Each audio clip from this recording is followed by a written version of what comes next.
Let me ask you something. Could a perfectly healthy salad, the kind you've been told for years is great for your heart and brain, actually increase your risk of a stroke overnight?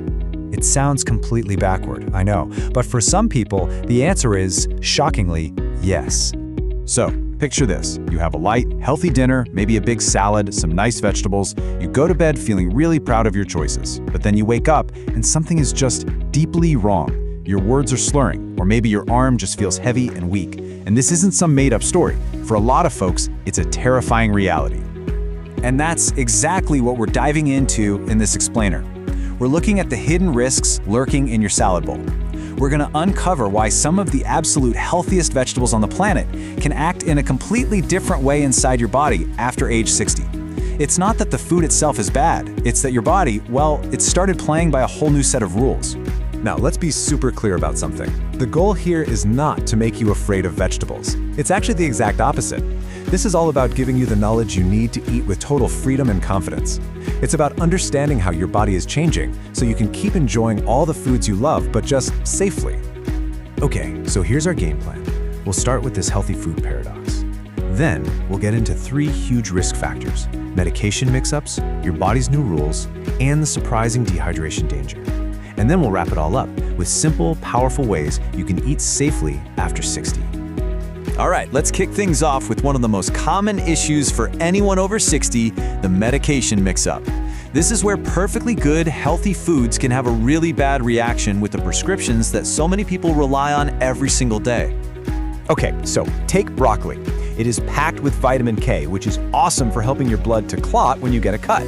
But if you're on a blood thinner like warfarin, which is designed to stop your blood from clotting, you can see the problem. You've got 2 things working in opposite directions. And here's the real kicker.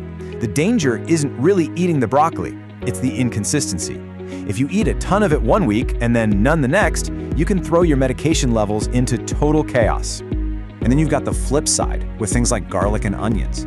These are fantastic natural blood thinners, but that's also the problem. If you're already taking aspirin or something for your blood pressure, adding a lot of garlic and onions can basically supercharge the medication's effect. It can make your blood too thin or cause your blood pressure to drop way too low, which is just as dangerous. Now, it's not just about medication. Let's move on to our next big topic, your body's new rules. Because as we get older, our own internal systems, our metabolism, and our organs, they just start to process the very same foods we've always eaten in a totally different way.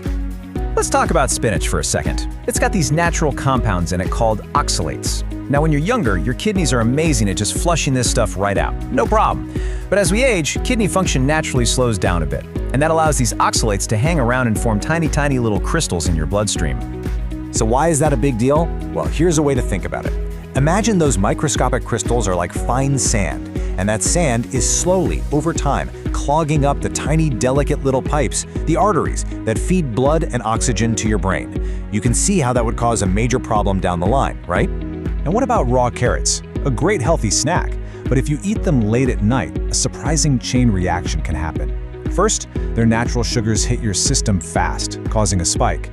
But then, as you sleep, your blood sugar can crash. Your body's response? It pumps out stress hormones like cortisol, which then causes your blood vessels to tighten up at the exact time of night they're supposed to be relaxed. And corn has a bit of a hidden identity. We all think of it as a vegetable, but nutritionally, it acts way more like a starch. It can send your blood sugar on the exact same kind of wild roller coaster ride as a piece of white bread.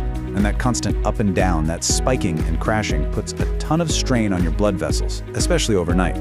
Finally, there's the whole nightshade thing with tomatoes. For some people, compounds in tomatoes can trigger a bit of inflammation. Now, in an older body with blood vessels that might be a little more fragile, this can cause them to act weirdly, constricting or dilating, which can lead to symptoms like dizziness or numbness that feel scarily similar to an actual stroke.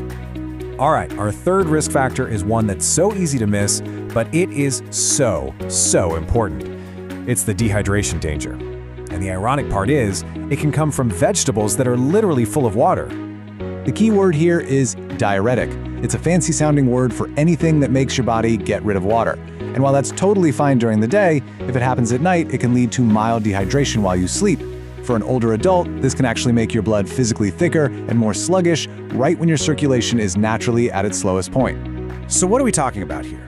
Two of the biggest culprits are romaine lettuce and asparagus. They're amazing foods, but when you eat them in a big salad or as a side dish late in the evening, their natural diuretic effect can quietly be contributing to that risky overnight dehydration, and you might not even feel thirsty. And this visual really shows you why that timing is so critical. During the day, your circulation is going at full tilt, but at night, it naturally slows way down. So when you add thicker blood from dehydration into that already slow-moving system, well, you're creating the absolute perfect storm for a small clot to form.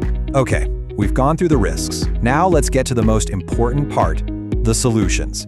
Let's talk about the simple toolkit that puts you right back in the driver's seat so you can enjoy all these great foods with zero fear. The big takeaway from all of this should absolutely not be fear. It's freedom. The freedom that you get from knowing that eating healthy as you get older isn't just about what you eat. It's about being smarter, it's about paying attention to when you eat, how much you eat, and what you eat it with. So rule number one is the big one, timing.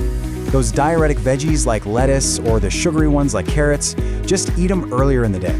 Have that big salad for lunch when you're up and about, you're hydrated, and your body can process everything easily. Okay, rule number 2 is all about balance. Never just snack on raw carrots by themselves. Pair them with a protein like some hummus to slow down that sugar rush. For things like spinach and tomatoes, cooking them actually helps reduce some of those risky compounds. And most importantly, mix it up. Don't let one single vegetable dominate your diet. And the third and final rule, and maybe the most important, is simply awareness.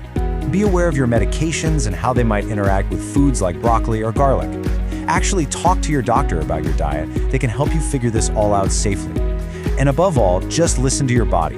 It will almost always tell you what's working and what isn't. So, we've covered a lot, and I want to leave you with one final thought to take with you. Based on everything you've just heard, what's one healthy habit you have, maybe that late night salad, that you're going to rethink starting tonight?